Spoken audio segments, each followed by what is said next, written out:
I want to take just a minute and welcome everyone here to the Henry Orchard. Don and Katie Henry. He'll be back up here in a minute. But we're at the Henry Orchard, as you well know, and glad to have you here. And we really appreciate Don and Katie, their hospitality and having everyone here.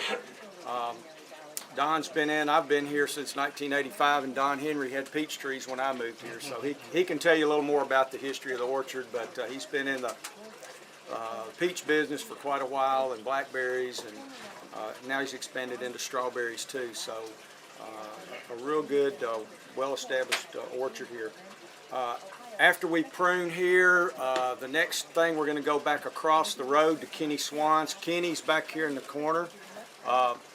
Kenny's got apple trees, and I think we got some blueberries over there too, Kenny, to look at. So I think what we're going to do, they've been out in the orchard this morning, and it's there's a few spots it's a little sticky, maybe a little tough to negotiate. So we may want to take a few trucks. Some of us can get in the back of the trucks. We're not going to be going that fast. We may want to just go in some four-wheel drive trucks back through the orchard. If you need to drive, you can. I guess I'm sure they can pull you out later on if you get stuck, but yeah, about springtime. But it is a little soft and wet back through there in spots, so we may be able to kind of carpool. When we get back up to after we finish with the peaches here, we're going to go across the road, and I think everybody you can get in your vehicle, drive over there, there's room to park, and then you can depart from after the workshop at Kenny's. So again, glad to have everybody here, and I'm going to turn the program over to Don. And well, let me introduce Heather Toller's back here. Heather's hiding. She's the one that got all this set up. I've been communicating electronically with Heather, and so she's in Knoxville, and she got all this set up, and then Dave's going to be doing most of the demonstration today, Dave Lockwood. But Don and Katie is the one that runs this place. Don, you may want to take just a minute while you're here and just kind of tell them a little bit about the orchard and what you're doing. We're from Robertson County. In Robertson County, if you farm, you grow tobacco. And that's what we've always done and are still doing. But we started back in the late 70s with some peaches and blackberries, and made a lot of failures. And then had some, I don't say as many failures as have good, but we had a lot of good years and sold a lot of stuff. But the big thing with us, it's really affected the orchard any, but we had an old poultry barn, and somebody messed up some of these pictures that we had fixed up. We really thought a lot of it, and 07, it burned. Suddenly, a massive fire, and so we had to start over with our building, and we're just really getting things going now. But and at the age I am, it looks a little bit crazy, I guess. We've started a lot of we got a lot of young trees, but our trees older trees that you'll pass some of them you'll pass were set about 85. We've got a few that set in 83 or 4, and so they're 25, 6, 7 years old. But we've got some 1-year-old trees, some 2-year-old trees. We decided if we're going to keep peaches, we need to set some young ones. We're gradually getting rid of the others then. So, but we think a lot. You notice our road is named Blackberry Lane. We think an awful lot of our blackberries. Of course, blackberries don't look like much this time of year. You have your old canes, no new shoots on them, and none of the new growth for the new canes, but they are. Blackberries has been good to us, but anyway, we sell, you pick, we pick, we furnish some of the markets down in Nashville and at the farmers market, and we've sold some this year at our local Springfield market, and we've sold some of the other Saturday markets. We sell wherever we sell them, and in doing that we've moved a lot of stuff, but it's like, we're like, I guess, everybody in the fruit business. And I don't know what's going to happen. The labor is getting to be the big thing. And something doesn't happen, I don't know what's going to be the end of it. It's not going to hurt like Tennessee as much, but some of these big places, guest worker program's not fixed up. We're going to be a mess. But that's politics, and so anyway, we're happy here. And like I said, we have Israel. Space Boy's eating lunch. They've been pruning this morning, but anyway, he pretty much tends to things in the field a lot as far as the work, and Doug's been with us a long time, and Katie sells the stuff, keeps everything going one way to the other, and I run back and forth going to get things. That's why a lot of places work, but we're happy you're here, and I'm tickled to death. It's a good crowd. We had no idea. Not at all. Thank you, Don. And so we appreciate it. Heather, you? Well, Kenny, do you want to stand up and I don't know how to follow Mr. Don. just give us a brief? I think the main thing we got the business for is we got to watch, we live at the end of the road. We got to watching all these cars go up and down the road. We thought we might put a red light in. We got afraid Don was making all the money. And so we put in a little apple orchard. Our main goal is to extend our farm into the next generation.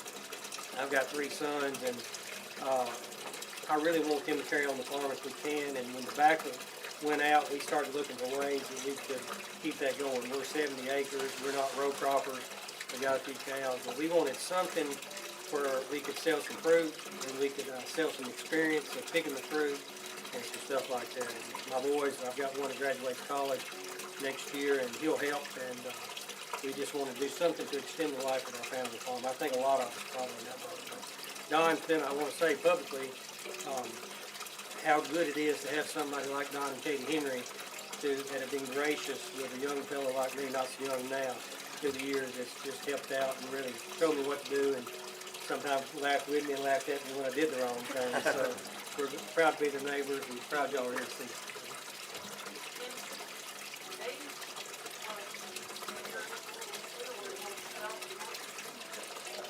Well, again, I'd like to say thanks for coming. But this is a good day to prune. I was afraid it'd be too warm. If you sweat when you prune, it's too hot. You can't do that. So today's shouldn't be too much of an issue. I've always liked Robertson County as a place to grow fruit, and I've been with UT since December of '73. And when I started, we actually had 2 peach orchards at the station, and that was kind of my area to work with. And so I was glad to see Don continue on in fruit production and actually meet some new growers, Kenny, and you know, and some of the other interests in fruit crops, because there is a real good potential for fruit production in this area. From a market standpoint, it's one of the highlights of the area, and the quality that can be grown here is good.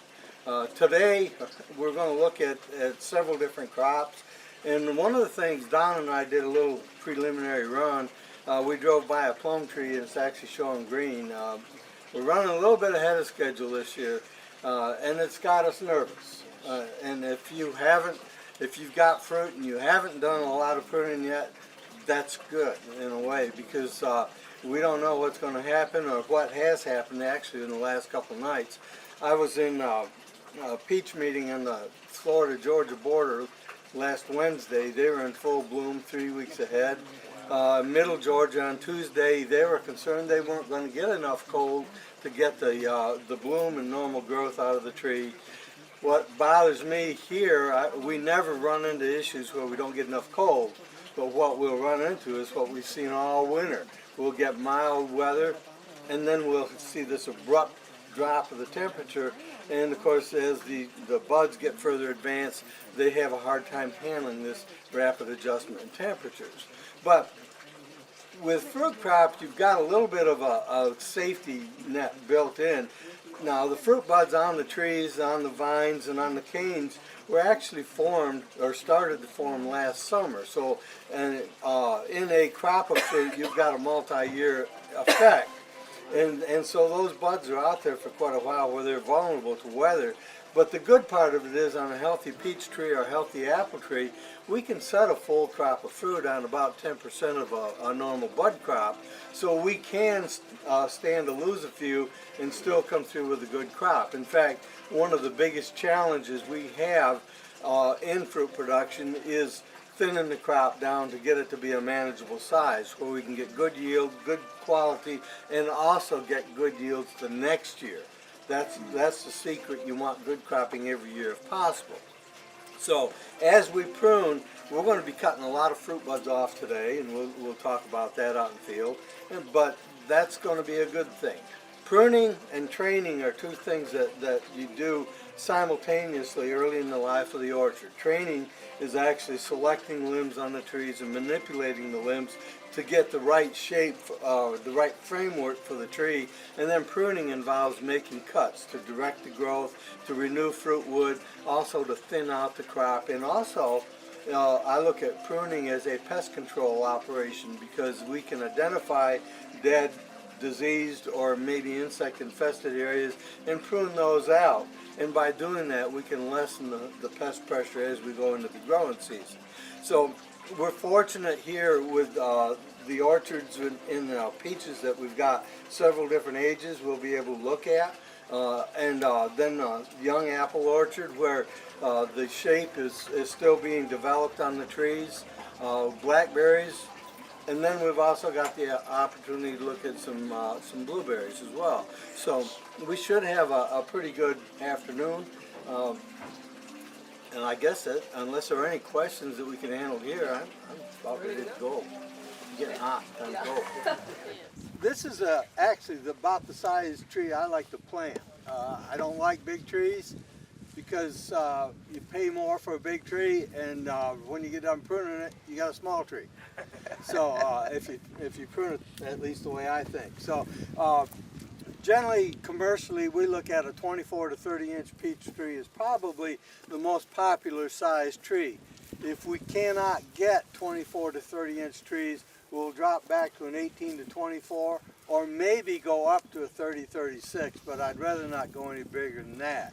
And what we'll do when we prune this tree is try to determine where the scaffold limbs are going to come off the tree, and also the way we're pruning is going to have an impact on the angles that the limbs come off. We'll show you more on that as we get into other trees. So what I'd like to do on this tree is come up about 6 to 8 inches higher than where I'd like the scaffold limbs to come off the trunk. So if I want the scaffolds coming in this area, I'm going to come up in here and top the tree.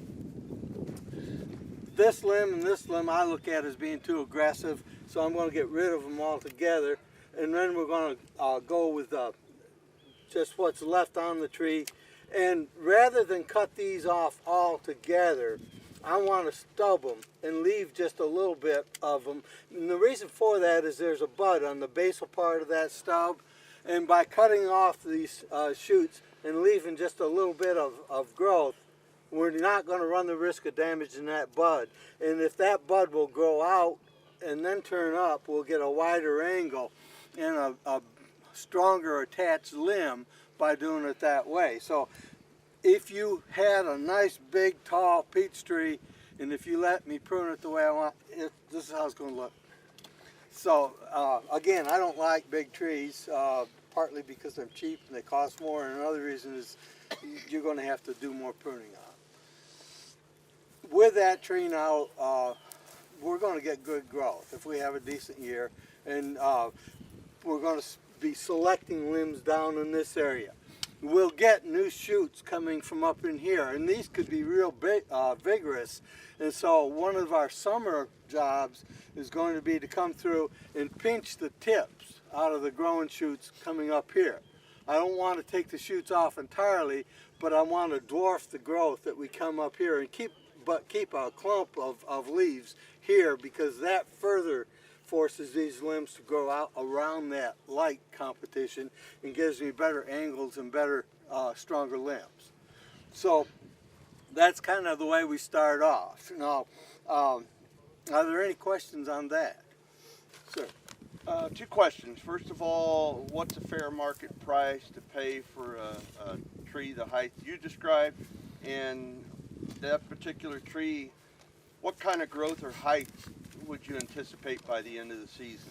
Okay. The price of the tree is going to depend on how many trees you're ordering. You know, is it for a home orchard or is it going to be a commercial operation? Right. And then if it's commercial, what is the order going to be? And then to a certain extent, what variety rootstock combination, because we are seeing patented rootstocks and patented varieties now. More money. But if you're ordering in quantity, say 500 trees and up, on that size tree, you could get that tree for $2.50, $3. All right.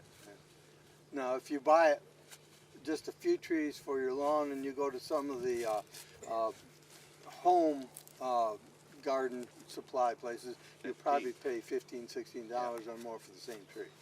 I think that one was $265. Okay, all right. Now, how old is that tree in front of you, Don? It's a year old. It Okay. was like that Yeah. a year ago. Yeah, so Oh. there's the comparison. Okay. This is what we set, there's a year. Now, if you wouldn't have pruned it, it'd probably only be half that size, huh? Well, if we hadn't have pruned it, we would have gotten all of our growth up here, which is higher than I wanted, and we wouldn't have gotten a nice selection of scaffold limbs like we've got on that tree. And so I want the limbs far enough off the ground that we can have access to the trunk, because we have to use borer control on the trunk. And also, we're going to need to be able to get under to control grasses and weeds. So if you have the limbs too close to the ground, it's going to be difficult to do that. But the further above ground you select your scaffolds, the more potential problems you're going to have with cold injury on the trunk of the tree. Also, of course, the higher you start the limbs, the more difficult it's going to be to keep the tree low.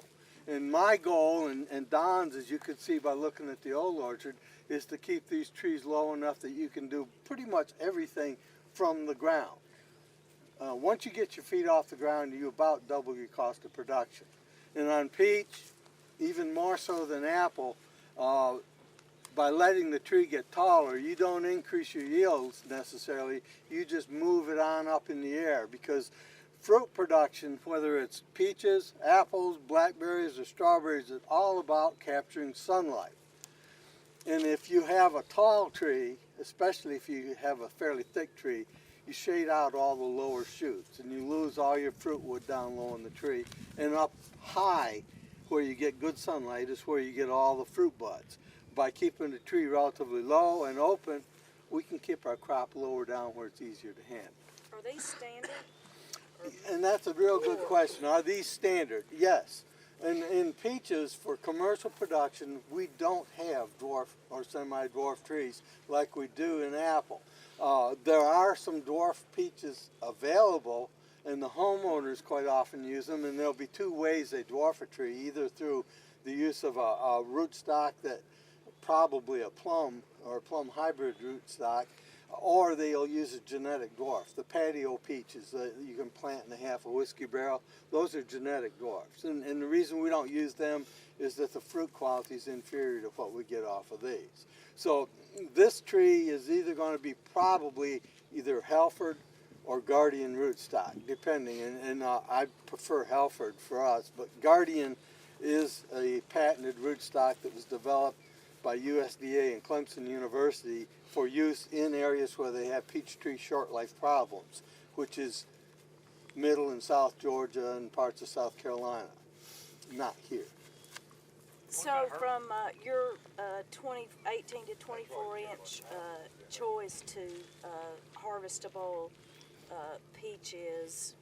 How what- long? Yeah, Don will pick a few peaches off these trees this year if you so want. second year. But yeah, but I would, if I were going to budget it, I'd budget on the third year getting a small crop.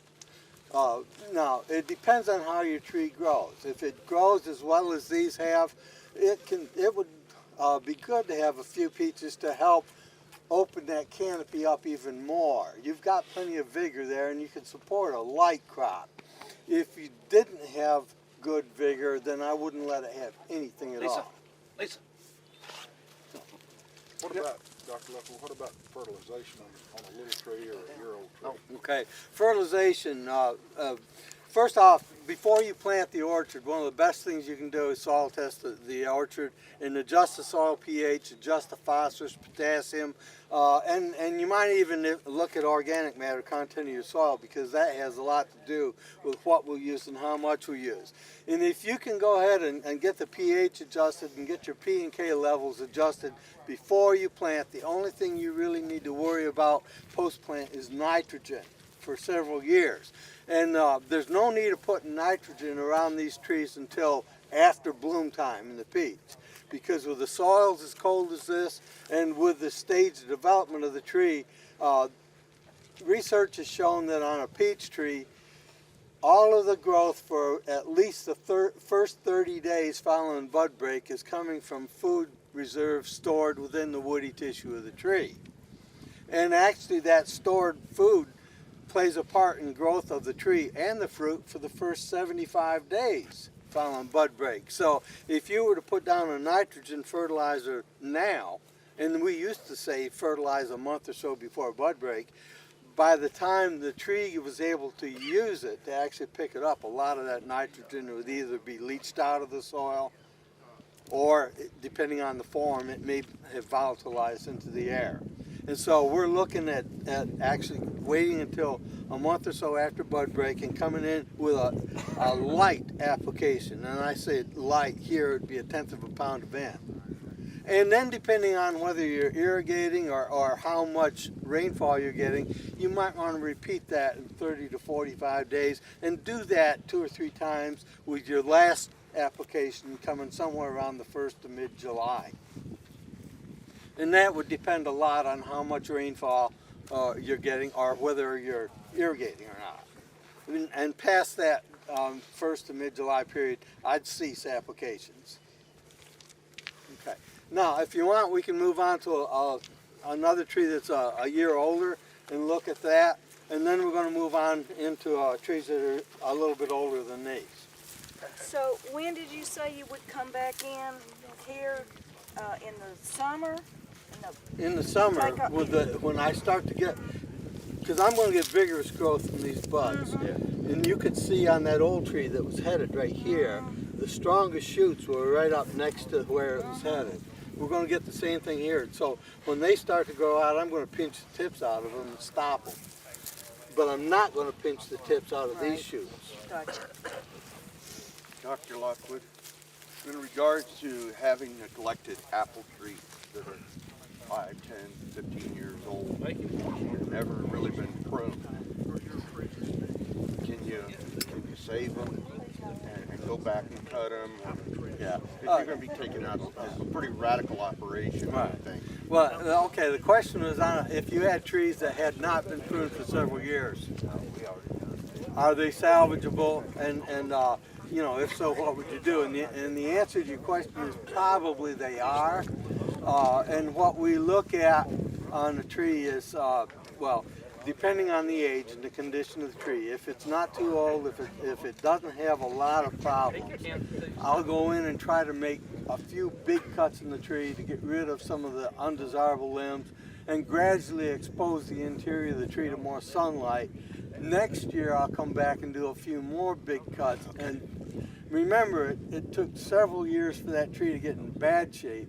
We're not going to put it in good shape in one, and we're going to have to take it back in stages as well. Not to my trees, I got a neighbor, you know. I was just, I know that, I knew that. This tree is full of peach buds. And if you look at a peach, you can tell the difference between a leaf bud and a peach bud very easily just by the shape and the size of the bud. The fruit bud on a peach is larger and plumper than the leaf bud. The leaf bud tends to be relatively small and pointed. And also it's quite common if you have a shoot on a peach tree, you'll see a situation where you've got a blossom and then a leaf bud and then a blossom bud on the opposite side. So quite often you'll see 2 blooms with a leaf bud in between. Sometimes it'll only be 1, but you can see the difference, especially now because the blossoms are starting to, the buds are starting to swell and become a lot more noticeable. So this tree's got a lot of fruit buds on it. Now, it can stand to have some fruit, but it cannot stand to have a big bunch of fruit. Our goal on this tree is to develop a good root system on the tree as well as a good framework, and then worry about fruit production a little bit later down the road.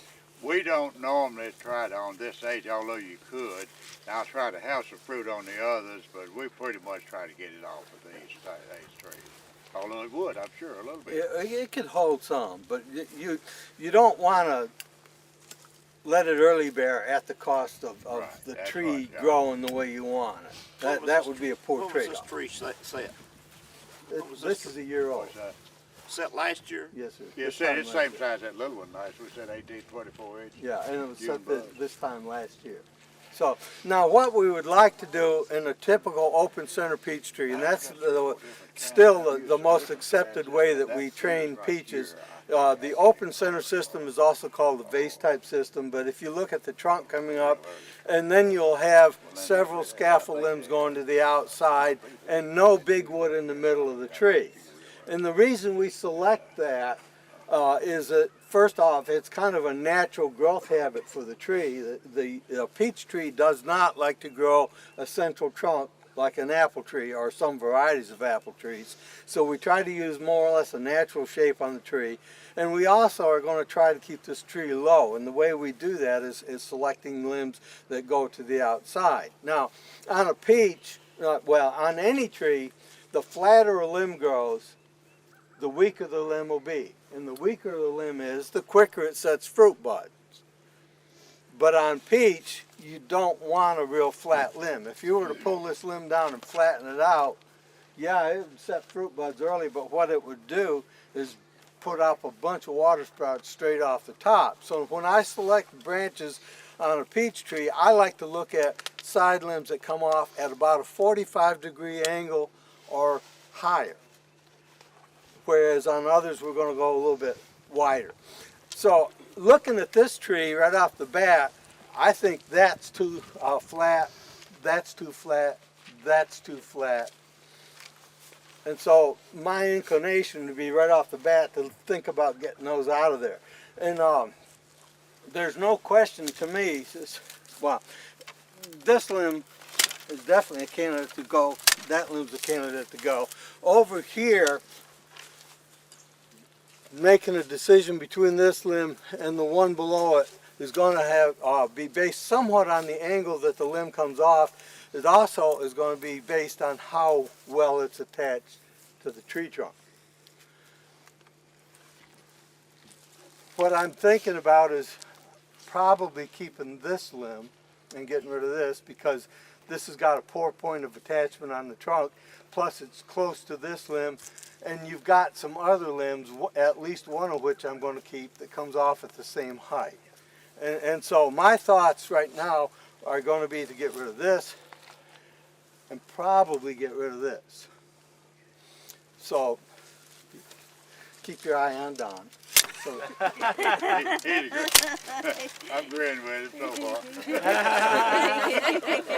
so we've got our basic 3 scaffold set. And this is, to me, the most important work that we've done on this tree. If we didn't get back to do anything else, we still would be in decent shape. But there are some other things I'd like to do.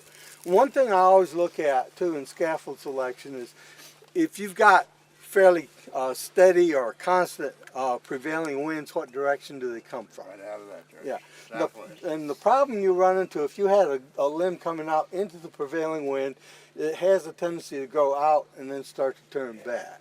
So a lot of times I'd rather not, if I had a choice, select something growing directly into the prevailing wind. You don't always have that choice. So what we've got now, I think, are 3 pretty good scaffolds, and we're going to refine those a little bit. In my opinion, when I look at these limbs, I'd like to see a 2-dimensional limb. That is, I want a limb to have length and I want it to have width, but basically I don't want it to have any depth. Limbs that come off, shoots that come off on the bottom are going to be shaded from the growth that you get up here. They're not going to be good fruit wood. And so I tend to eliminate anything on the underside of a limb, and then anything that comes off the top that's at all vigorous, like this, is going to be taken out because it'll shade out better fruitwood. So again, I'm going for that two-dimensional tree, and I'm also going to be going for branches that are far enough off the ground that it's not going to get down in the way of taking care of the area under the tree. So this one is okay for now, but a few years down the road it's not going to be. It's going to have to come off.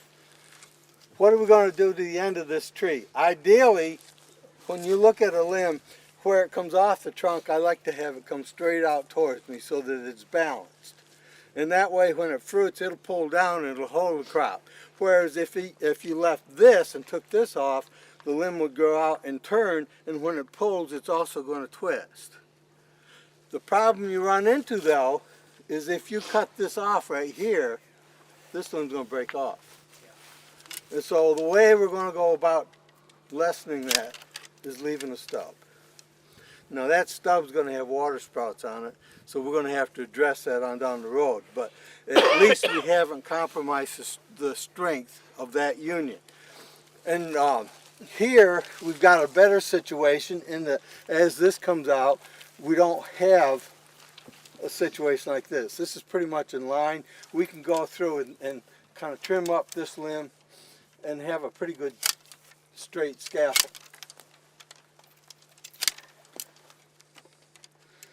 Now with this, if you look, this comes out straight from the point of attachment, and anything we left on it, for the most part, has got uniform sunlight exposure. Anything off the bottom is gone. Anything, well, there wasn't anything off the top, but it would have been gone. So we'll try to do that same thing over here.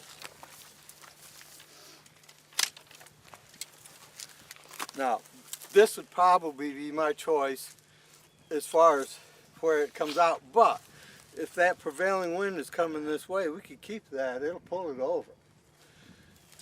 But we're also going to do the same type of thing to try to keep that limb from breaking out.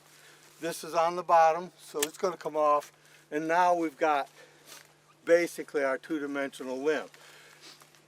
When I prune a lot of stuff, if I want to fruit it, I don't take that off, even though it's off the top, because it's got 3 fruit buds on it. If it sets 1 peach, it's pulling over. Yeah.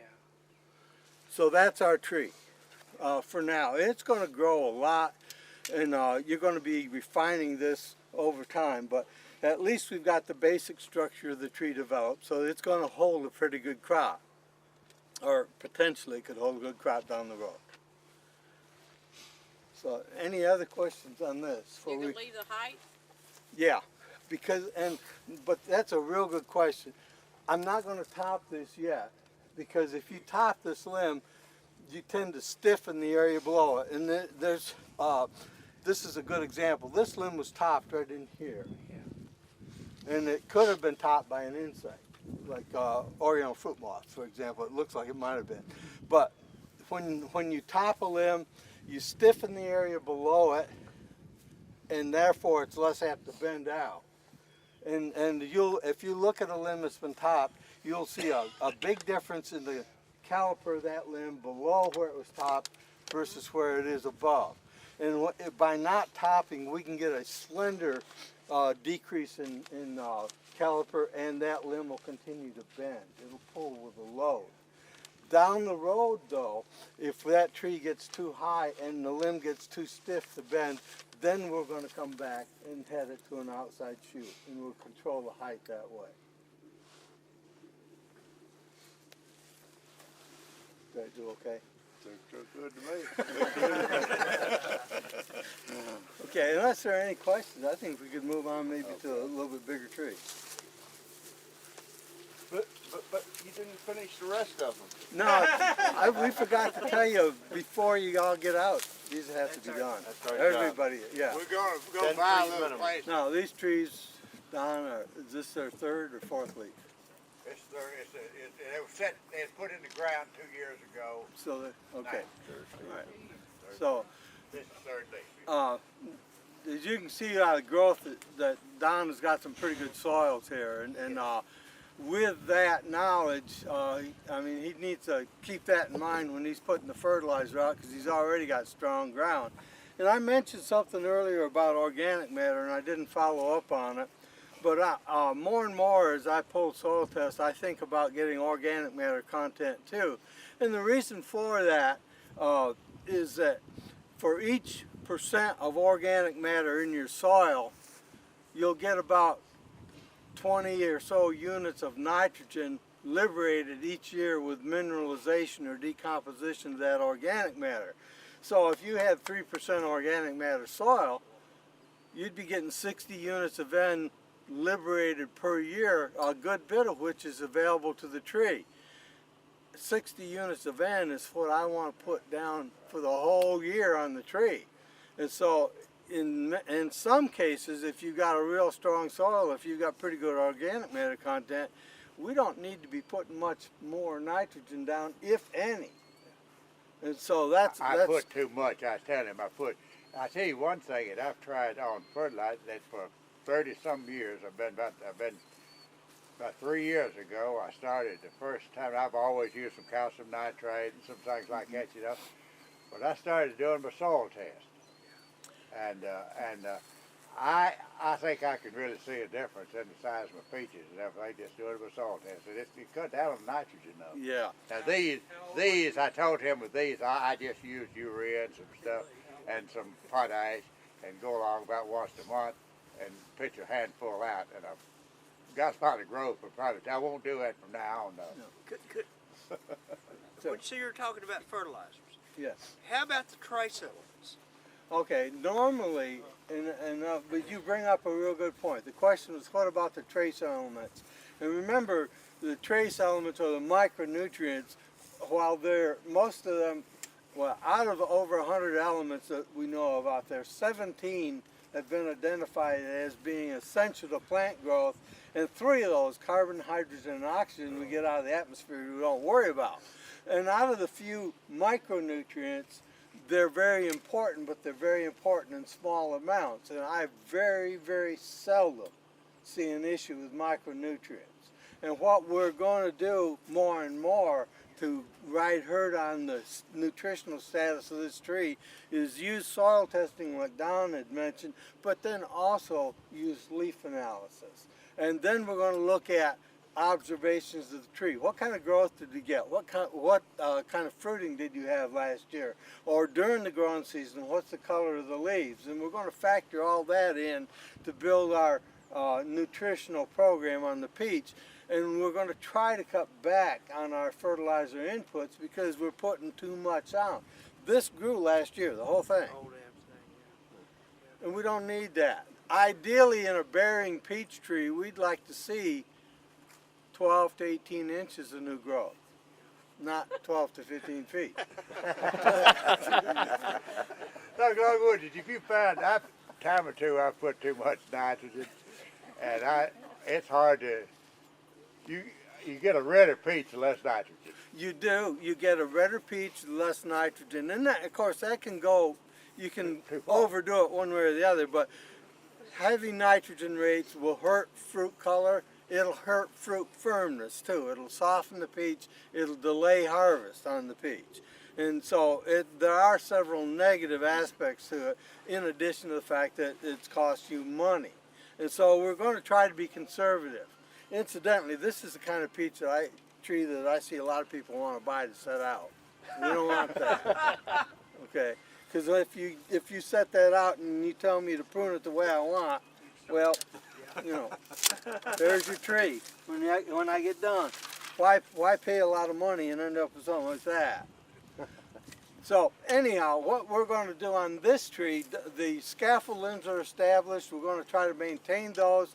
We're going to thin out the limbs. We've got too many limbs, and so we're going to go through and select the ones that we definitely don't want. Right off the bat, you can see that something like this, if it had anything on it, just the new growth in the leaves, it's down on the ground. And that means you've got a problem. If you're using chemical weed control in the orchard, you can't have that there because you're going to get herbicides on it that could give you problems in the rest of the tree. So that's got to come off, and that's got to come off right away. This limb is also too flat.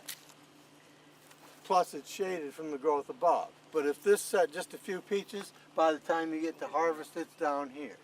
And so that's coming off. So we're going to drop that. And then we're going to start looking at the rest of the tree. Can we do similar things around the tree? Or do we have some limbs in the interior that we need to cut out? And we definitely do that. Here's another branch that's too flat. It's going to have to come off. And any big stuff that comes off the top of the limb and goes back to the middle of the tree comes out. With an open center tree, the success of this tree is going to be by keeping the middle of it open to sunlight penetration. Now we'll have small shoots, stuff like this, that we're going to leave. But anything like this comes off because this is going to shade out all the better fruitwood down below. And you'll see it some on peach, and this tree is too young to show it much, but you're going to start to see the small wood in the lower part of the tree dying back. And the reason it dies back is from shade. And that's where your fruit can be. So we're going to do whatever we can to maintain the open center aspect of this tree.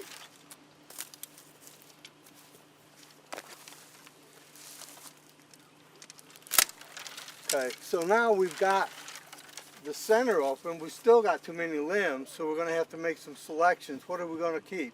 Well, you want to have branches or fruitwood all the way around the tree. And here, even though the tree has got a lot of branches, it's starting to crowd. And if you didn't have as much wood in here, you'd see more small wood, more fruitwood coming off the basal part of these limbs. So they're already hurting for light.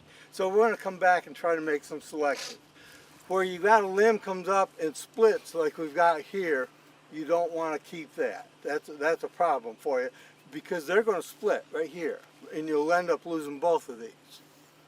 So we're going to take one of these two out. The one I'm going to take out probably is going to be this one. And the reason for that is that the wind coming in is going to help maintain this one over in this area.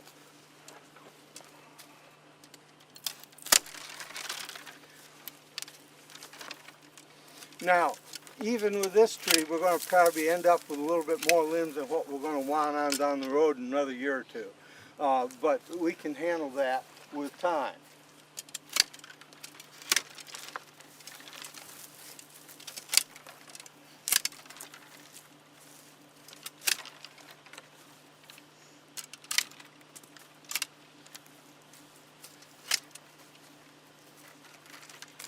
We've got too much in here, a lot of crowding.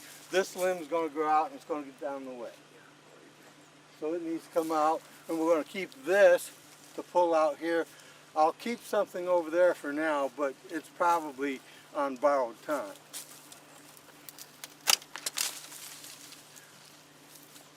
On borrowed time as next year Quite possibly.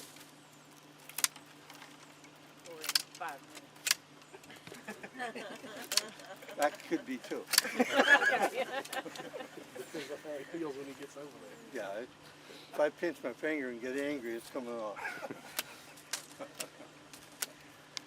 Okay, and then once you've selected the major cuts too, if you've got a lot of side shoots, you thin some of them out.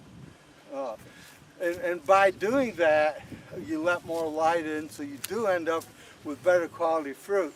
But you also will get new shoots coming out around these pruning points. So next year when you prune, you might cut this off and leave a shoot from this point and this point.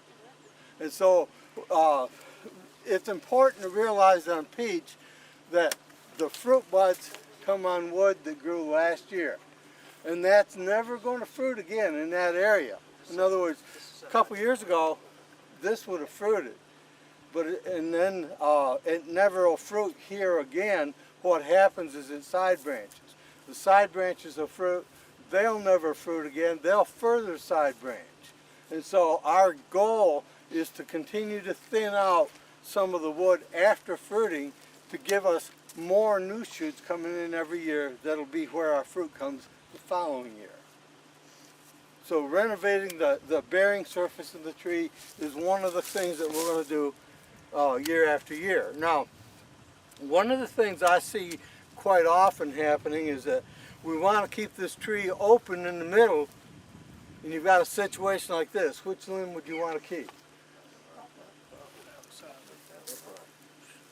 All right, I keep this one. And the reason for it, well, there's two reasons. This one's going to be in the way, it's too flat. Also, if you cut this limb off and you keep this one's going to break right here. But if we cut this one off, we don't compromise the strength of that union. And so, and plus, we've got a more desirable angle of growth on that tree. Where you took that lower big limb out, down Here. right there, then you'll have some fruiting that comes out of that as a result. I don't know, but what I want is this stuff here. And but I just wanted that gone. Okay, we've got a similar situation over here. This is the one that we're going to keep. That's the one we're going to get rid of. And look at that right now.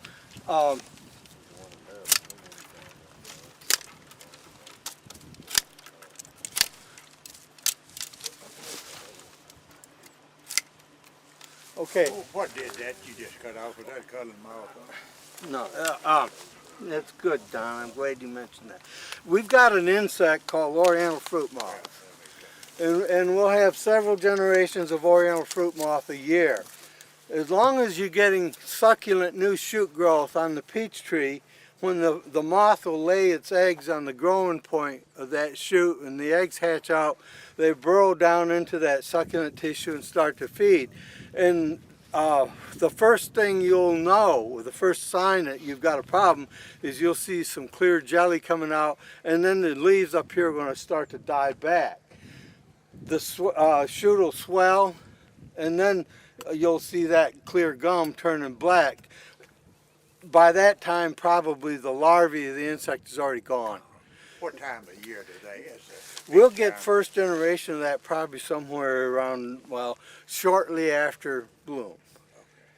And in Tennessee, depending on our weather, we may have 4 to 5 generations of that a year. Now, on up in the season, that can also be a problem in the peach. It can give you wormy peaches. But that was Oriental fruit moth damage. And it's a danger. Actually, to me, it's more of a threat on a young tree than it is on the older tree. Spray and not on these trees. Right. But if you're trying to develop this branch nice and straight and uniform, and you lose the growing tip, then it forces it to lateral branch, and you may end up with a branch that's no longer in balance. And so it can be a threat. Now, on down the road when you start to fruit, and you get the stage where they go into the fruit, then of course that becomes the real serious problem to the grower. And when did you say you see the first stage? You may see it as, well, it may show up by, say, early May, or maybe even earlier, depending on weather conditions of the year. Okay, now here we've still got too much stuff. This is not going to be allowable. We might keep this with the idea that hopefully it'll lay out this way. If it does, that'll be wonderful. If it doesn't, in another year, it's going to come off back here. I want it to come out here, like this.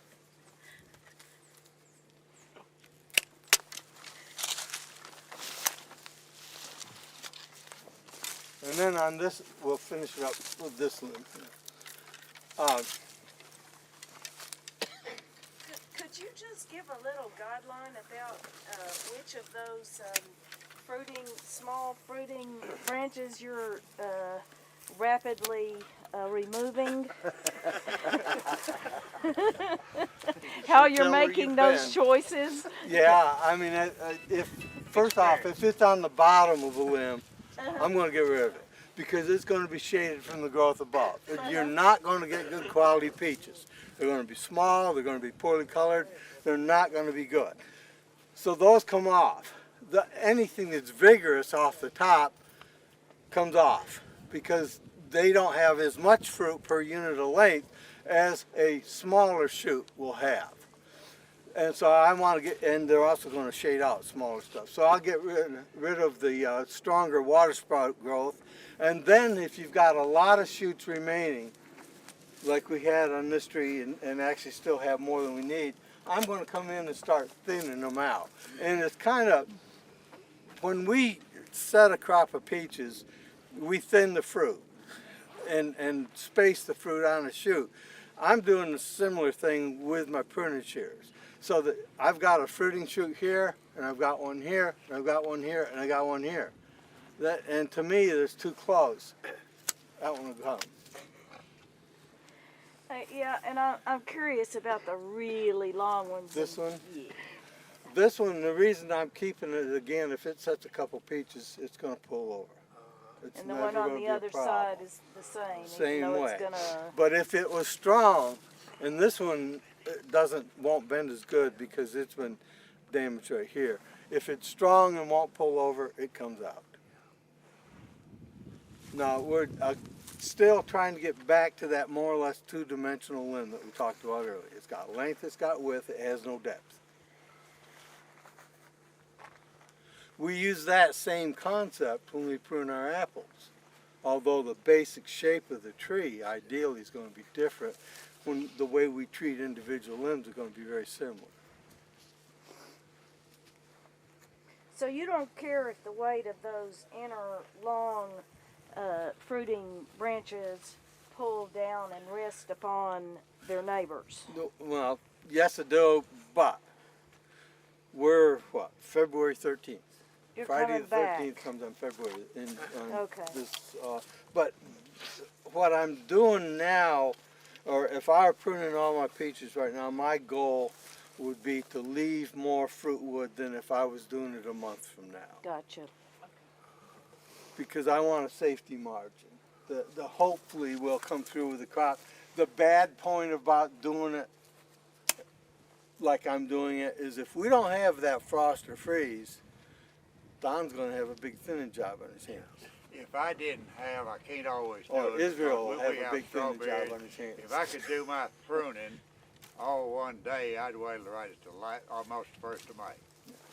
That exactly right. And what he said is very important. What we can do on peach, if you can get over it, is actually prune after bloom. After that chance of late frost is over. And that way you can adjust the crop load pretty precisely based on what's on the tree. And you know, and not worry about a late frost coming in and killing it out. Should we move to another tree? Well, we're going to move to another tree. Well, confidence, huh? I tell you what, it's great. Yeah, we want to do blackberries and then go over to a block of apples and do some blueberries too. So Yeah. You mentioned about balancing fertilizer. Tell them a little bit about the leaf analysis. You mentioned that, but right. what that is. Okay. That's another step, maybe. All right. Yeah, in nutrition of a fruit crop, to me, soil testing is a vital part of pre-plant site preparation. I want to know what nutrients are in the soil. I want to know what the pH of the soil is. That's important because the pH will tell us how available some of the nutrients in the soil will be to the tree. Once the tree is growing, soil testing has to take on a different value. Knowing the soil pH is very important. A soil test will tell you what elements are in the ground, but it won't tell you what elements are in the tree. And so we combine soil testing along with tissue analysis, where at certain times of the year we're going to come through and we'll pull leaves off of trees, and the way we pull it, the time we pull it are very important for a valid test. But by analyzing the leaf tissue, we'll know what elements are up in the tree. And by knowing the soil pH, if something is not as good as it should be in the tree, then we're going to discard or be able to discard maybe a reason that it's not performing. If the soil pH is too low, if it's too acid, a lot of our elements become less available to the tree. So if we know the soil pH and then we know what is actually in the tissue, then we've got a little bit better handle on what kind of fertilizer, how much fertilizer do we need. And for all of the elements, we've got what we call sufficiency ranges, so that we know that, for example, on peach, when we pull leaf samples, which is normally going to be about the last 2 weeks in July, is going to be the ideal time. If we pull the right leaves, we should be ideally somewhere between 2.75 and 3.5% actual nitrogen in the leaves. Who does that leaf analysis? We do it at a lab in Nashville. So and, we can send that in just yeah, like our same soil place you test? send your soil samples. And there are some private labs that do it too. But by looking at that, if my leaf analysis came back, say 2.0% actual nitrogen, then I'd know that I'm low on nitrogen. And if the soil pH was 6.5, which is what I want, I would know that that's not limiting the nitrogen getting in the tree. So we would have a little bit more confidence on adding more nitrogen than what we normally would. Dr. Lockwood, I've got one of them I know that you like, and 3 varieties that are new to me. I mean, and for me growing at least, one's Contender that I haven't used like it. I got Challenger and Tepid, and then I don't know much about them. Do you know? I know that Tepid's supposed to be later. Yeah, what we're doing, and for all peach varieties, we know, well, deciduous trees have a chilling requirement. Basically, that means that we've got to have so many hours of cold to satisfy an internal requirement in the tree that will allow it to break bud and grow normally once weather factors favor growth. The further south you go, the less chilling requirement you get, which makes sense because they have less winter. Now, the further north you go, the less chilling requirement you need because you don't accumulate chill hours below freezing. But anyhow, what I look at, the biggest problem we have in peach production, in my estimation in Tennessee, is late frost or freezes. And so what I try to do is select the varieties that have the longest chilling requirement that we can. And Don mentioned Contender, Intrepid, and Challenger. They're all about 1,000 or 1,050 or 1,100 hour chilling peaches. They'll bloom a little bit, not much, a little bit later than some other varieties. They deharden later. And so they're apt to get by that late frost or freeze, whereas a variety with a lower chilling requirement might not. There are some other varieties, Carolina Gold, China Pearl, are also a couple other high chillers that I think are star performers for us, plus a good quality fruit. Reliance? No. No. Reliance, but you bring up a good point. Reliance during the middle of winter is supposed to be superior in its cold tolerance. However, in the spring it's not. And in this area, we tend to lose more crops due to spring frost than we do winter kill. Now, up on the plateau around Crossville, it used to be the other way around. So something like Reliance was kind of where we went there. Over the last few years with the milder winters, that's changed. Yes, yeah, I got a couple hundred, not that many of them now, Red Globe, and it's probably 20-something years old up there. And the first 10 or 12 years, I don't think I got them they just hardly but said blooms, first 10 or 12, but the last 8 or 10 years, they said as they started setting this heavier blooms is almost a red haven. They just loaded. Now what would happen the last 8 or 10 years after they got these trees got really mature? I'm kind of hoping you wouldn't ask that. Because I don't know.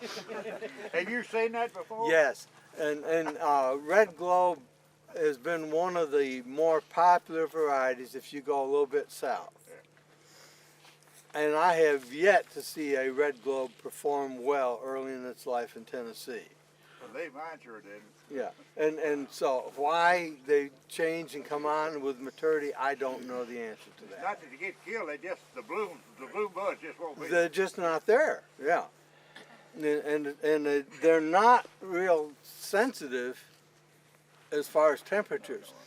The fruit buds on a tree at this stage of the game are not as tolerant of cold as the leaf buds. And you know, we kind of look at, if you hit 0 degrees or 10 below, this tree's going to lose fruit buds. Now, that's kind of just a ballpark figure. If you hit 20 below, you lose trees, period. But what we run into in Tennessee, and it's the biggest threat to us, is what we've seen this past week. What was your high temperature last week? Low 70s. Right. And then within a matter of 36 hours or so, we were down into the low 20s or high teens. 34, right? Yeah. And so these trees have had all the cold they need to start to grow once temperatures warm up. Temperatures warmed up, we could see bud swell starting on the peach. They're losing hardiness. And they'll lose as much hardiness in an hour as what they may get back in a day if it progressively gets cooler. But if the bottom falls out of the temperature, they can't acclimate fast enough to survive. And so we may end up losing them. I don't think we've lost a lot yet, but we're getting continually more vulnerable to cold because we've had all the cold we need. We did some studies back in several years ago, and we found that the chilling requirement for most of the peaches in Tennessee, in this area, will be satisfied by mid-January. At that time, you know, we've had all the cold we need. In fact, where we have crops like apricots, which have a very low chilling requirement, it's not unusual to see them bloom in early February. Yeah. Is it an advantage to put an orchard on the north hillside versus the south hillside? Good point. Is it an advantage to put your orchard on the north facing slope versus the south? Yes, sir, there is an advantage. There are some disadvantages too, but if you look at a south facing slope, as a rule, if you want to generalize, the soils on the south facing slope are thinner, drier, lower in organic matter than on the north facing slope. You have more incidence of winter injury of trees on that south facing slope because the trees heat more, the ground heats more than it does on the north facing slope. And the trees break dormancy earlier, so they're more prone to frost injury on that south facing slope than on the north. The only advantage that the south facing slope does is it'll give you ripe peaches quicker if you get a crop. My favorite slope, if I could find the ideal, it would be an elevated site that faced to the northeast. So I could get the morning sun that would dry off the fruits and foliage, so I'd have less disease pressure. And I'd have the protection that a northern slope affords. So the cold, if we had continued cold for the next 2 months,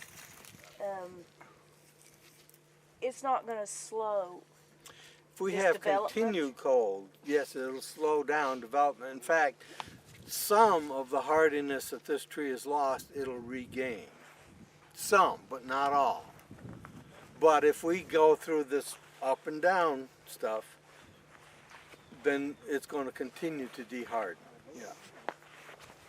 About a big flat area like this versus I like elevation. I like slope. And the reason for that is that, and it's more in frost than it is in midwinter.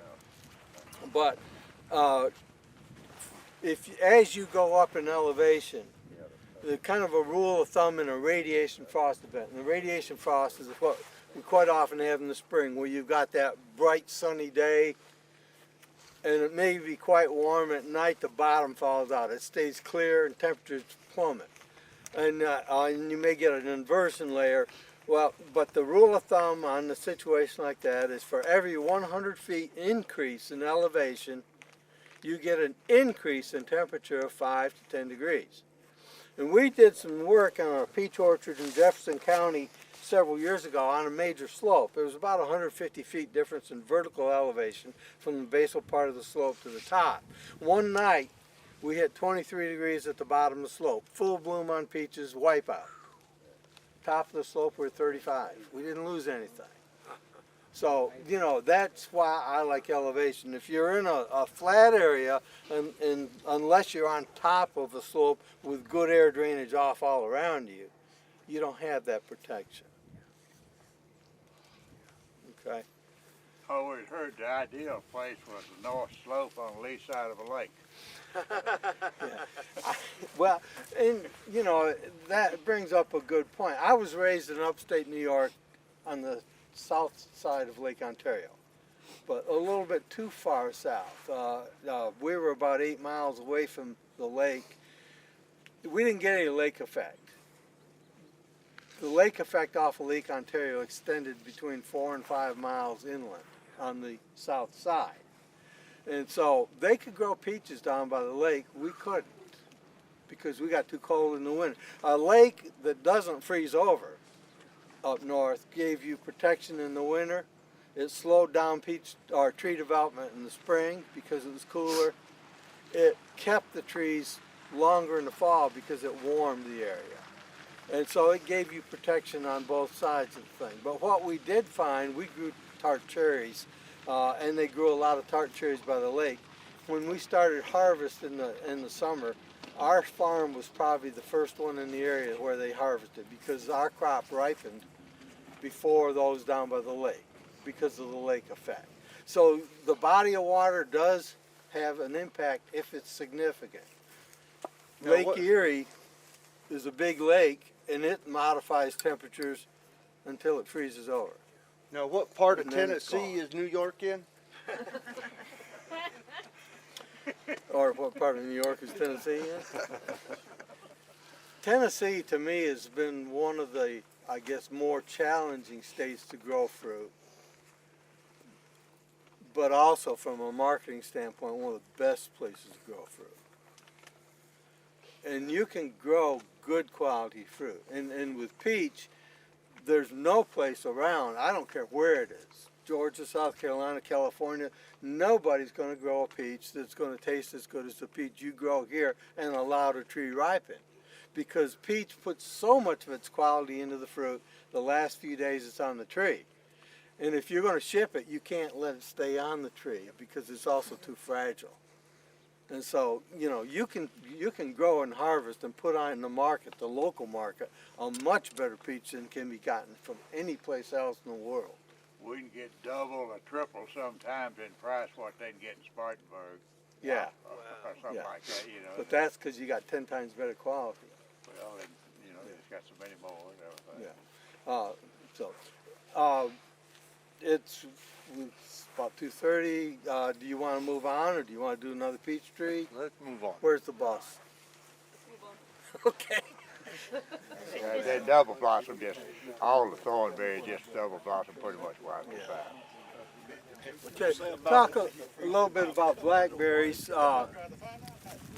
For most of the blackberries that we're growing, the blackberry root system is perennial, but the top is biennial. That is, the top has a 2-year life cycle. The first year we call it the primocane year. The cane will grow primarily from buds at the basal part of the other canes, and then it'll initiate fruit buds. The second year it blooms, it fruits, and the cane dies. So that's your 2-year life cycle. And so in an established planting during the growing season in any year, you're going to have both primocanes and floricanes. And you can see here what was the primocane. These are now floricanes because they're going to fruit this year. This was the floricane this past year and it's dead. Right. So You should get them all out, but we're not able to get them with all those old ones. But yeah, that is, you prune, and we prune on blackberries pretty much throughout the year. But we're going to be doing different things. When the primocane grows, it's going to grow on up, and some of these, like, well, you can see with the caliper of the canes, these are very vigorous canes. And if you allow them to grow up, they're going to grow up and going to lean out, and they'll close off the rows. And you can't really manage the planting. So what we do depending on how high we want them. We'll let them get up 4 to 6 inches higher than what we'd like, and we'll cut the top out of the primocane. And when you do that, and you can see where they've been topped, it stiffens the cane so it's more capable of holding itself up. It also forces lateral bud formation. And the more side branches you have, the more fruiting area you've got on the cane. Now, these things are strong enough growers that in many cases these side branches will grow several feet during the remaining part of the year. And so we'll come back this time of year and we'll cut back the side branches depending on the caliper of the branch, anywhere from say 12 to 18 inches of length or less if it's a smaller lateral branch. And then I like to thin out some of them that are down close to the ground, because if the soil's going to splash up on the fruit, you really don't want them. And then in addition to that, if possible, that's a good time to finish old floor cane removal. And the reason I like to get those old floor canes out is, first off, over time, this canopy is going to get so thick it's going to be hard to get in. It's also going to have less light as a result.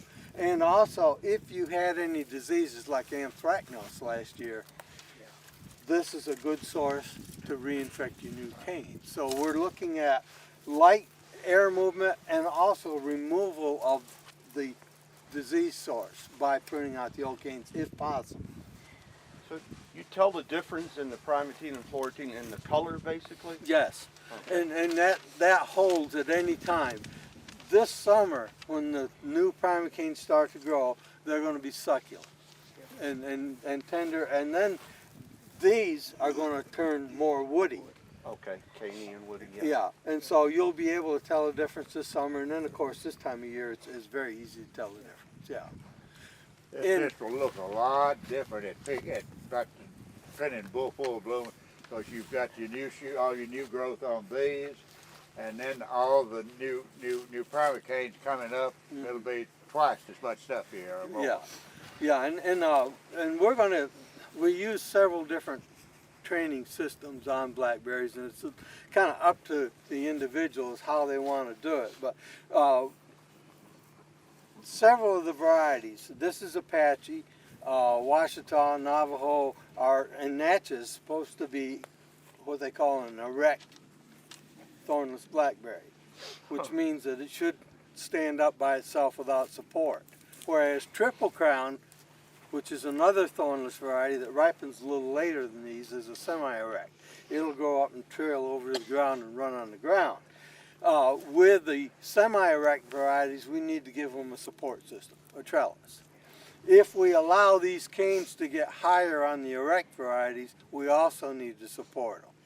And I've got a planting in Crossville at the experiment station that we're letting the canes get up to about 5.5 feet in height. Well, if we're going to do that, we've got to give them support, because the weight of the cane, the resistance with the leaf area high, if we get any wind during the growing season, they're going to snap off. And so we're looking at differences in production on a high cane versus a shorter cane, and also looking at whether or not we need to think about trellising on shorter as well as taller canes. Right now, the best results I got actually are short pruning, but with a single wire trellis. We had these taller last year. That's one of the reasons that a lot of them are leaning. Yeah. Yeah. The ideal canopy on a blackberry would be one that at the top is about not over 18 inches in width, and say 12 inches down at the base, because light, again, like we mentioned a long time ago, is the key to growing fruit. And if you get too wide a canopy, too dense a canopy, light penetration becomes an issue, and you don't get good fruiting inside or good fruit quality. It all is on the outside where you get the sunlight. So a narrow row will give you a lot better and more consistently high quality fruit than will a wider row. And also you'll have less disease issues. So our goal is to keep the row narrow, and also if we get too many canes, we're going to thin it out. On the average, we'll talk about 4 to 6 canes per linear foot of row at a maximum.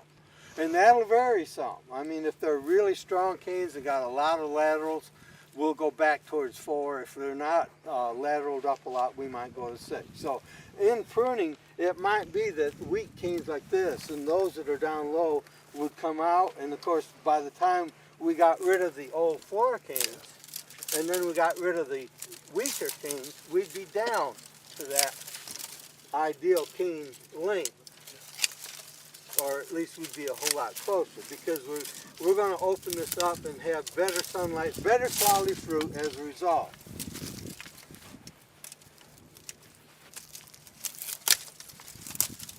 Look, what we've got buried, I noticed one right here, that drip tape, when they were put in, was buried in the ground right beneath each row. Yes. And we put, we'd inject fertilizer when needed, or water, either one.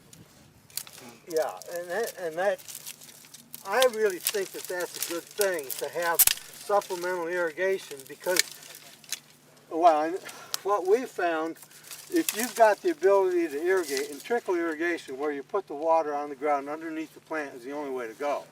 You use less water, you don't wet the fruit and foliage, so you have less disease pressure. We get better, bigger berries. We harvest over a longer period of time. We get better primocane growth, so our crop potential for the next year is a lot better as well. If you can put your fertilizer in through your irrigation system, you can be a lot more timely with your fertilizer application. You can put it down when the plant needs it, and you can be sure that it can get it right away. If you broadcast fertilizer on top of the ground and it doesn't rain for a while, you don't get any benefit until it does rain. So by putting it through the irrigation system, you can put it into the ground with the water, and the plant can use it immediately at the right time of year. In addition to that, you can cut your rates back by 30–40% and get the same response. So there's, it's kind of a win-win situation if you're set up to do. What kind of depth is the irrigation drip line in? And does it ever clog? Oh yeah. They'll do, and let's leave them downhill whatever time we start. They'll be, but they've got these little connectors that just real simple, cost about 35–40 cents, and for a mouse or something, and you just splash it, cut it out, splash it back. This will do it with the pressure water right and find it and stick it right in there. When was this pruning done? Is these June bug resistant? Just the last few days. Oh, Yeah. so And also Japanese beef. June bugs is worse than Japanese beetle. But you can put the drip tape or drip line down on the ground, under the ground, or above the ground.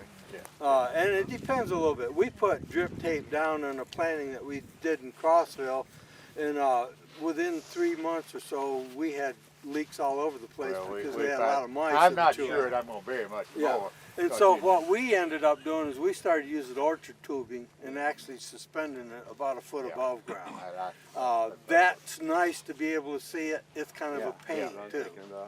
But one of the problems with a drip tape on the ground is that when you get somebody coming in pruning like I did, Snap. yeah. Or a weed eater. But or weed eater. That's right. But anyhow, so we're pruning these things several times to get the ideal crop out of them. We prune the primocanes. We had the primocanes. We'll come back in winter. Well, it depends on the size planting, and also it depends a little bit on your approach to pest control. If you're an organic grower, where's that? I said it. The word, right? So it's legal now. If you're an organic grower, first off, blackberries are a potential crop to look at, but your cultural practices have got to be pretty top-notch to be successful. And one of the things that you as an organic grower ought to look at is as soon after harvest as possible, these floricines need to come out. Because if you've got disease on them and you're not using some of the more aggressive pesticides, you need to have your cultural practices good. You need to get rid of the source of infection early so you lessen the chance of it moving into your other canes. You also need to really focus on having good light conditions, good air circulation. do you need to get the wild blackberries Question. off your property? Are they Question harboring- is, do you need to get the wild blackberries off your property? If at all possible, yes. One of the biggest problems we have in blackberry and raspberry production, and it's more so in raspberry than blackberry, are viruses. And one of the best source of infection will be wild blackberries or wild raspberries in the vicinity. How far away should you get them? You know, it depends. The further the better. You know, if you could go 100 yards, 200 yards, that'd be great. But if you've got, if you don't own that field and it's grown up to blackberries, kind of compromise on what you can do. But and actually, I'd like more separation upwind from the wild than I would downwind too. But yeah, that's a very important cultural practice. And another very important cultural practice is to go with a good nursery for your plant stock. You don't want to compromise on the quality of the plants you get. The cost of a plant, whether it's a tree or whether it's a cane like this or a grapevine, the cost of the plant from the nursery is insignificant compared to the investment in time and money you've got growing the crop and the return that you can get. So don't compromise on second quality. You want to go with the best you've got and increase your chances of success that way. Okay. Are there any questions on this? If not, we can, I know we're going to spend a little more time in apples. Where's Mr. Swan?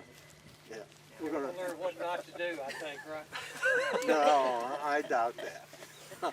No, but there's just more to be said about it, I think, than what we said. Well, there here. will be. Yeah, we have blueberries at the experiment station, just as the crow flies, what, 2-3 miles from here, and we've had both rabbit eye types and the high bush, northern high bush type, and blue crop is our dominant northern high bush that we've got there, and we put it out as a mulching study, not as a variety study.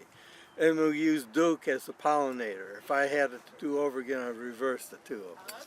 Okay, and then on the rabbit eye type, we use Tiff Blue as our primary variety and Centurion as our pollinator, primarily because I knew Tiff Blue. We've had that for years, and it's a good one. I didn't know Centurion, so I wanted a chance to look at it.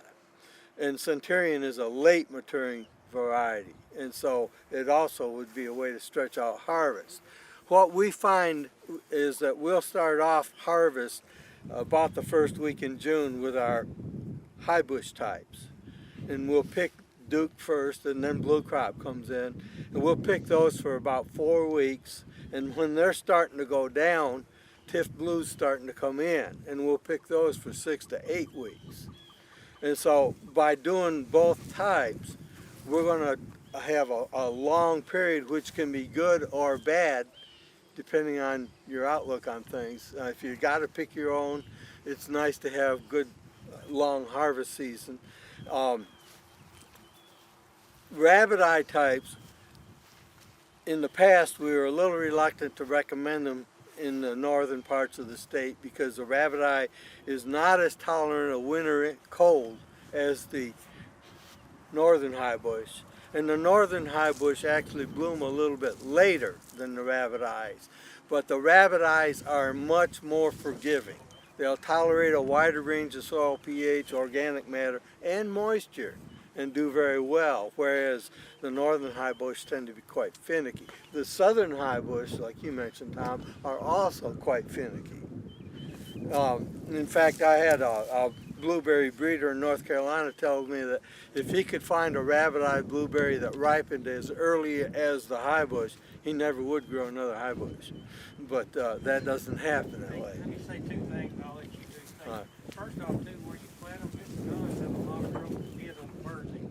Yep. I've never had any trouble here with birdseed. All right, and that's, I'm glad you pointed that out. We've done that wildlife studies too. We've had identical plantings in Crossville, Springfield, and Spring Hill. And the planting in Crossville is right next to woodland, and the one in Springfield is about 100 yards away from woods. The one in Spring Hill is setting out where there's no woods or hedgerows around it. we get more damage in Crossville, least damage in Spring Hill. The further away from nesting sites, roosting sites, and so on that you can get, the better off you are. And so I think that's part of what you're seeing here. But we've run into issues where if we don't net the high bush types, we don't pick anything because the birds get it all in the Crossville planting. So that is the major pest problem we have right now in blueberries are birds. Okay. The other thing is too, my mother's watching you from that house. If you cut them like you did down there, she's gonna come out here with you.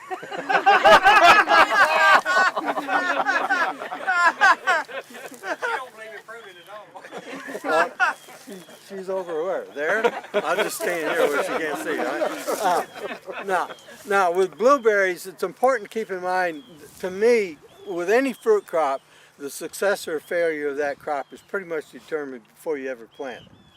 So it's all about site selection and site preparation. More so for us with blueberries than anything else. Blueberries are acid loving. Whereas with the peaches, with apples, with the blackberries, we'd like to see a soil pH between 6 and 6.5. With blueberries, we'd like to see soil pH down around 5. Our natural soil pH is higher than that. And so where we lime before we put in our peach orchard, we're going to have to acidify the soils when we put in blueberries. And it's a lot more difficult to be accurate in acidifying the soil than it is in liming. We've got a lot more experience in liming our soil than we do pushing it the other way. And so we always talk about starting out well in advance, a year or more in advance, in preparing the site to get that soil down to the right pH and to get as much organic matter in the ground as you can get. The higher the organic matter, the more forgiving the plant's going to be. In a pre-plant situation, we generally use elemental sulfur to acidify the soil. The breakdown or the acidifying effect of elemental sulfur is controlled by bacteria. And at this time of year, nothing's happening. Soil temperature's too low. And so, yeah, we can put down sulfur in the fall or in the winter, but basically nothing's happening. We're not changing the soil pH a bit now. It will change when soil temperatures start to rise and bacterial activity becomes more abundant. So, you know, if you acidify now, don't look at anything to happen for a few months yet. It's just not going to happen. So, and then with soil, with blueberries, because soil pH is such a factor, and our pH will come up out of the desired range. I like to soil test on a fairly regular basis in blueberries to monitor pH and keep it where it ought to be. Now, on blueberries, on the high bush, I generally don't let them fruit the first couple years they're in the ground. And the reason for that is when you buy a blueberry plant, it probably is going to have fruit buds on it. And if it fruits, a lot of the energy that could go into establishing the plant and growing new canes for future crops is going to go into trying to grow that fruit crop. And so you're stressing the plant, and it may not ever overcome that stress. And so I pull the fruit buds off the plant or prune the fruit buds off the plant before I ever get into bud break on that new plant. It's easy on a blueberry, relatively easy, because if you look at a shoot, the fruit buds are the larger, rounder, plumper buds, just like we saw in peach, but they occur on the terminals of the shoots. So you could come in and kind of hedge back the shoots and pretty much be confident that you've gotten almost all the fruit buds off the plant. Or you could wait until it blooms and pull blooms, or wait until fruit starts to grow and pull the fruit. The best thing for the plant is right now, though, because all the early growth of that plant is going to come on food that's stored within the woody tissues. And once bud break starts, part of the stored carbohydrates in the plant are going to go for growth of the fruit. And if you pull the fruit off after it started developing, you've wasted a portion of that stored energy. So anyhow, on a young plant, I like to defruit them. Now, once they start to fruit, the things I look at is trying to keep a plant open to sunlight. And blueberries are like everything else. It takes sunlight to give you good fruit quality. So as I prune this plant, I'm going to start looking at sunlight penetration into the canopy. And also, I'm going to look somewhat at ease of harvest. So the first thing I'm going to look at getting rid of is this low stuff, because I don't get down on my knees quite as easy as I used to. And so I want to get that crop up. And also by doing that, we're going to increase air penetration around the canopy, and while diseases are not a major concern for us, getting rid of any impediment to airflow down low is going to help. And then I'm going to look inside the plant and see if there are some bigger cuts that can be made to get rid of some of the less productive wood. And by doing that, we're going to encourage the growth of wood that will be more productive in future years. With blueberry, with high bush blueberry, we find that the canes, after they hit about the 6th year, start to become less productive. And so this plant's not old enough yet, but once it hits about the 6th year, I'm going to change the way I prune a little bit. And I'm going to try to take out about 15% of the canes, 20% or so of the canes in a high bush every year down at the ground level. And by doing that, over a 5-year period, I completely renew the crown of the plant.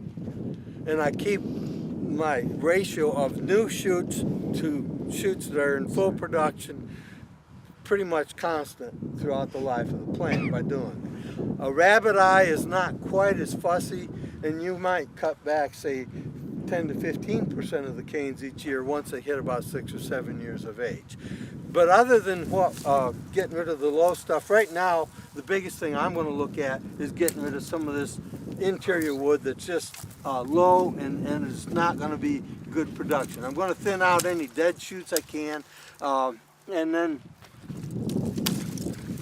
just kind of open it up to sunlight penetration, because if you don't and you get too many shoots growing, you're going to find that the interior of this plant is not going to be productive. A blueberry can get pretty big if you allow it to grow. High bush, it's not unusual to see a plant hit 8 to 10 feet or more in height. A rabbit eye, we've had them 14 feet or more. When you get up that big, or you get a canopy that's 10, 12 feet in width, all of the fruit comes on the outside of the canopy, especially the top, because it's the only place that's getting enough sunlight. And if you've got a 12 or 14 foot tall blueberry plant, birds are going to love it. But you're not, because you can't pick that fruit. So we want to keep the plant low. My goal on a blueberry is to keep that plant about 4 to 5 feet maximum in height and about 4 feet wide throughout the canopy. And that way I can reach the top, and I can stand outside the canopy and reach a little over halfway through. And by keeping the interior open to sunlight, I'm going to have fruit from the outside all the way through. And a plant that's 4 to 5 feet tall and 4 or 5 feet wide will have as much fruit on as one that's 14 foot tall but not productive in the interior. So really on these, there's not a lot of pruning that's going to be done, thank God, because I don't want to be beat up. But Well, there's fried chicken involved for everybody but you right now. I wish you hadn't said that. But anyhow, that's about it right now. But even with the little pruning that we've done, we've gotten the plants, we've got our crop up off the ground, and we're opening it up to sunlight penetration. Now, if I get a new cane, this grew last year from this point. And what I would like to do, this is broken, so I'll take it off, but what I would like to do would be to force that to lateral branch. And the way you do that is come back in the top. And that'll give you more fruiting area if you can get lateral branching on it. But other than that, I wouldn't do any more of that plant. And this is the time of year you would be doing. You could do it now, or you could do it a little bit later. And kind of a rule of thumb that I always use is wait as late in the season to do it as you can, but still get it done. But yeah, we're getting to the point where You know, we wanted to wait because the winter's been mild, but we're getting to the point where with everything else you'll have coming up, you about got to start pruning. How old are these? 5 years. 5, 6.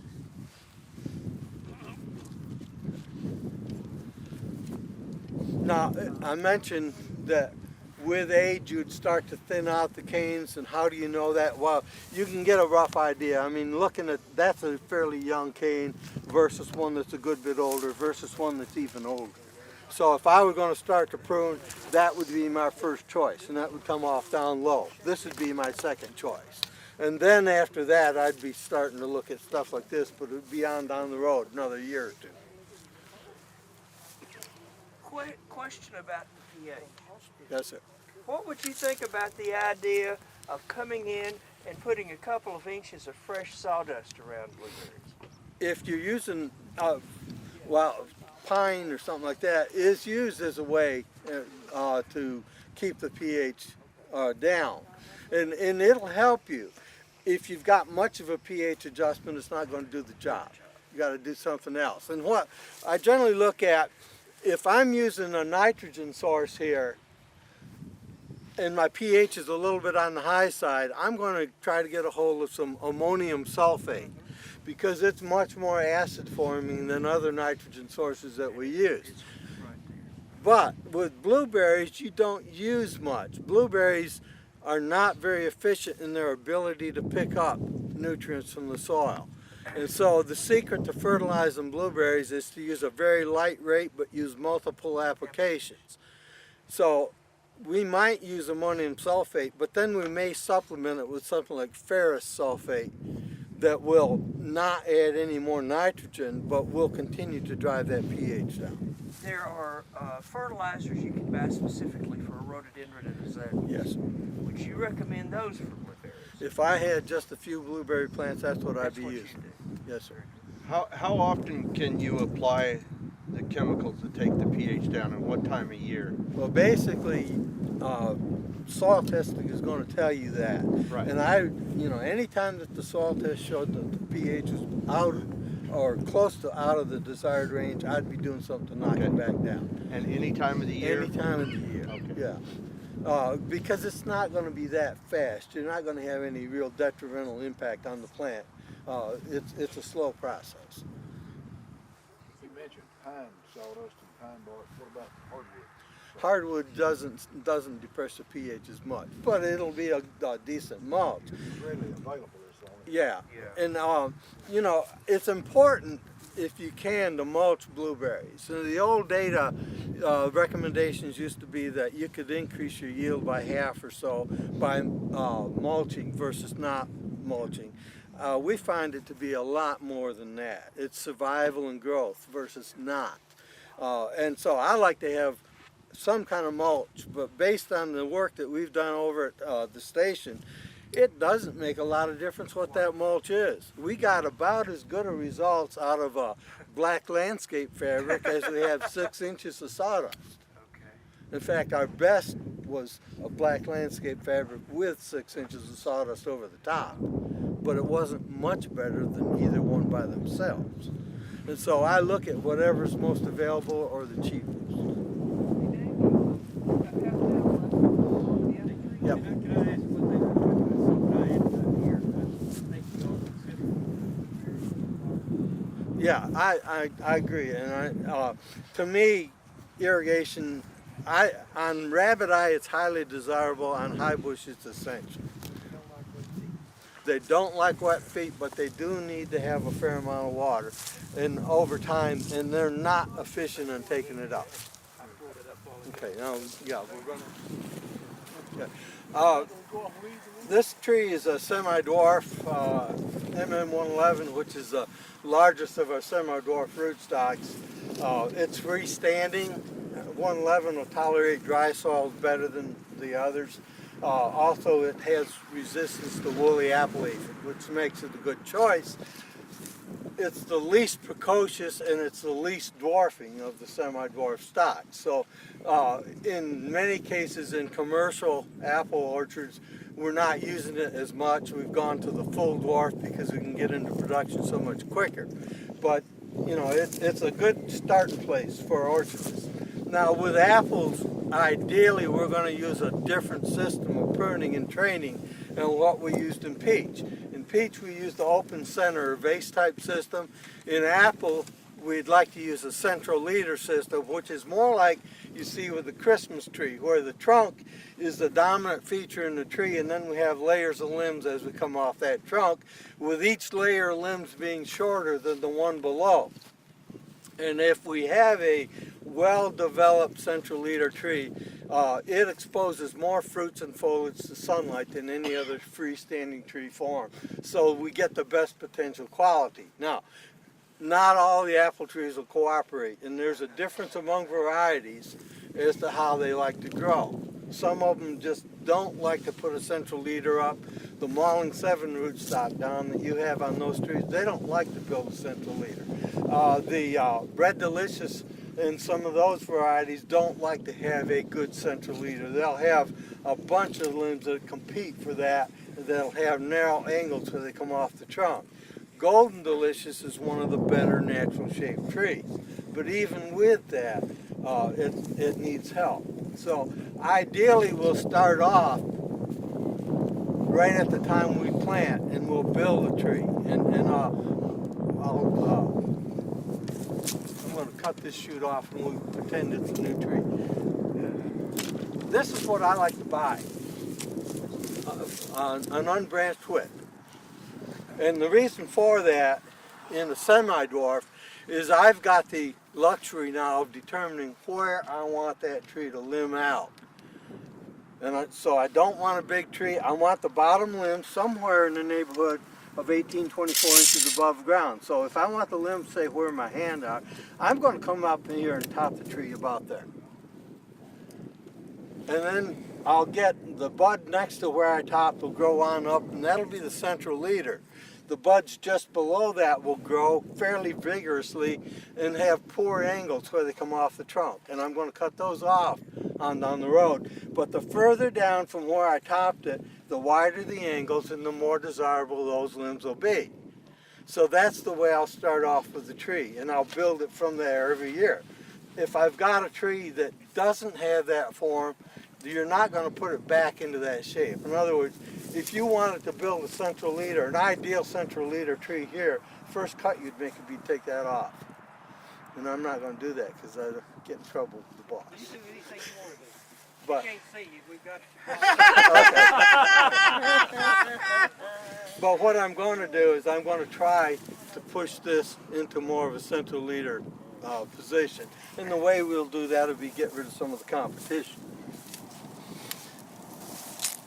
With the central leader tree, now like I said, we're going to have layers of limbs. I want a layer down here, then I want a space with no big branches, and then we'll pull another layer up here and so on. And that way we'll have corridors for sunlight penetration in the tree. And if I were to keep this as a limb, and I can, if I manipulate it right, I can spread it down and I can spread it over and I can put it out in this orientation and make a good limb out of it. Whereas at this point, if we weren't going to do it, it needs to come off. So we're going to have to assume that we're putting it down like this, and it'll be fun. I want the limb to be balanced like we talked about in the peach. So this is the main part of the limb. Therefore, this has got to go. We've got 2 scaffolds so far. Now this is where it comes across. That has to come up. But I've got 2 scaffolds coming out. And then we'll try to select something over there. We'll try to work with that, and we're going to try to make this tree branch out here. And you can do that on an apple when the tree's dormant fairly effectively. If you look at the tree and find old leaf scars up and down the trunk of the tree, there are suppressed buds in there that are not growing as long as you've got active growth in the top of the tree. But if we come in and find one, like there's one here, and we notch through the bark across the top of an old leaf scar and take that bark out, as far as that bud's concerned now, we just cut the top of the tree out. and it's going to push those branch out here. If I want a branch in this direction, I'll always do a couple and double my chances of getting what I want. And then if both of them grow, I'll come back in later and rub one of them off. But that way I can push something out here and put a limb out where I want it. Can you do peaches the same way? It don't work as well. If you do them, apples work good, pears work good. It'll work, but to a lesser extent on peach. Make sure you do it when the tree's dormant. If you wait until the buds are swelling, it's not going to work well at all. I'll tell you what I had down, talk about the peach trees. What was the year in the 80s? We got down to 18 below at night. It's 84, 85. Okay, whatever it was, I had some trees down at the bottom. Some harmony and some of them, and I had probably 75 trees.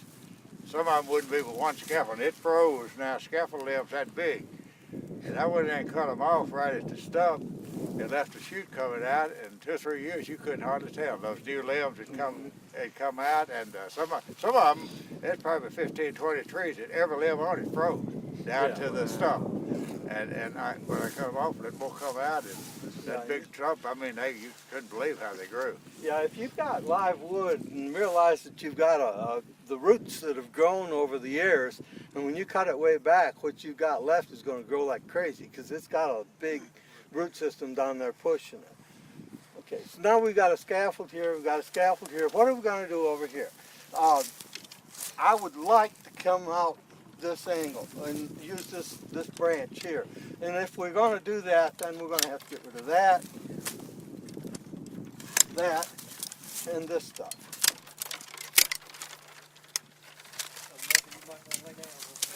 So we're going to come out here. Okay. Same concept that we talked about with peach as far as the two-dimensional limb. I want width, I want length, I don't want depth. And this, if you could imagine this limb being spread down into this orientation, and we can do that by propping against this or tying and staking in the ground and tying it down. Whatever you use, you don't need to do it until the bark starts to slip, and it'll take about 6 weeks during the growing season to have an impact. But if you could spread this out and then look at the limb, it looks entirely different than it does now. Down here, everything now is coming off the side and has got pretty good light orientation. And then this is our dominant part of the limb. And if we spread it, that's all we need to do. This could stand to be spread, but you got to be careful. If you try to spread it too much above this point, it's going to break. This will spread easy, and you can spread it down and spread it over to the side. This could be spread. And then we're going to develop new wood there. Okay, now we've got our scaffolds down there. We need to have an area with no major branching until we get up a ways. So if we're going to use this as our central leader,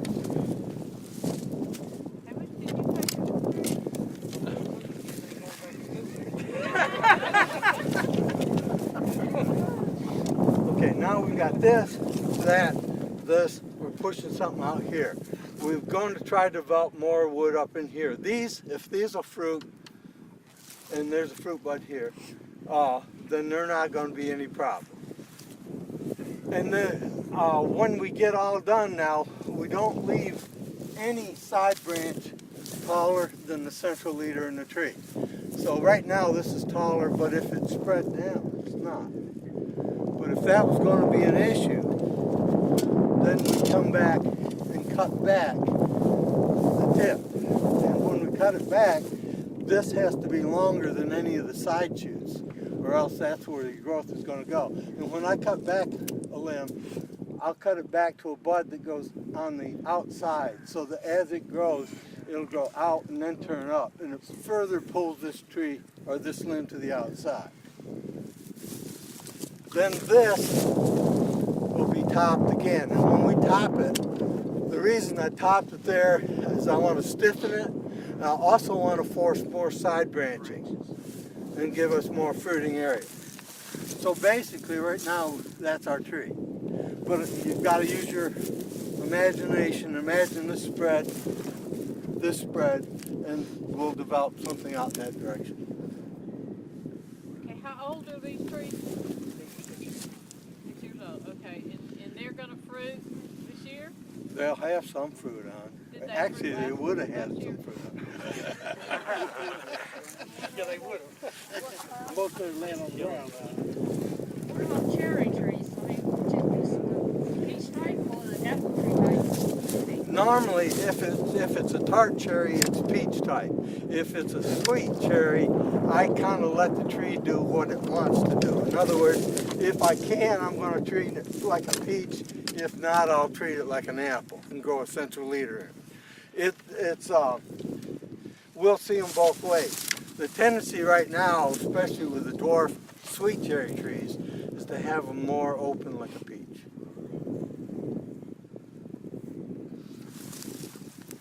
Now, on apple, we've got two different types of growth in the tree. And as you look at the literature, you'll see references to spur-type apple trees and non-spur. This tree is a non-spur, where you get a shoot growing out and it'll have side branching like this. It's a terminal bearer. When it sets fruit buds, the fruit buds will be out on the tips of these shoots. So that's it'll place of fruit on the ends of these shoots and out here. A spur-type tree will have short, stubby growth like we see here. They only grow a quarter to half an inch a year instead of terminal bud. And in many cases, you'll have spurs all the way up the limb instead of having side shoots like this. And each of those spurs can be a fruiting point. We have many orchards in Tennessee doing the trellises or like out west. Yes. Yeah, we're getting some. We have some now. Yeah. The importance of knowing the difference between a spur and a non-spur is that a spur-type tree is a natural semi-dwarf, just from the spurry nature. And so if you put a spur variety on the MM111 rootstock, it's going to be a smaller tree than a non-spur. But what Don was talking about, here we've got about a 20 by 20 space. It's 103 trees per acre. What we're seeing now in commercial orchards with full dwarf trees are trees about 5 feet apart in a row, rows about 12 feet apart, and we're looking at 600 to 800 trees per acre. The reason we're doing it is that we can bring an orchard into production the second year it's in the ground, if we do it right, with full dwarf. And we can get more consistent yields, more consistent quality than you can with larger trees. And you can do it with about half of the inputs. So it costs a lot more to establish a dwarf orchard, but it'll pay itself off in about a third of the time. So, yes.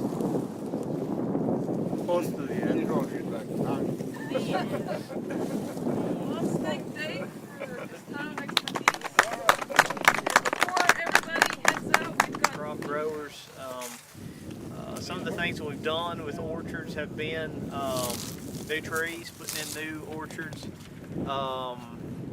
We've done a variety of different projects, irrigation projects, and I think Heather wanted me to mention the organic certification cost share program that we've got as well for organic growers that decide to get certified. We've got a yearly cost share program where we can reimburse 75% of those certification costs.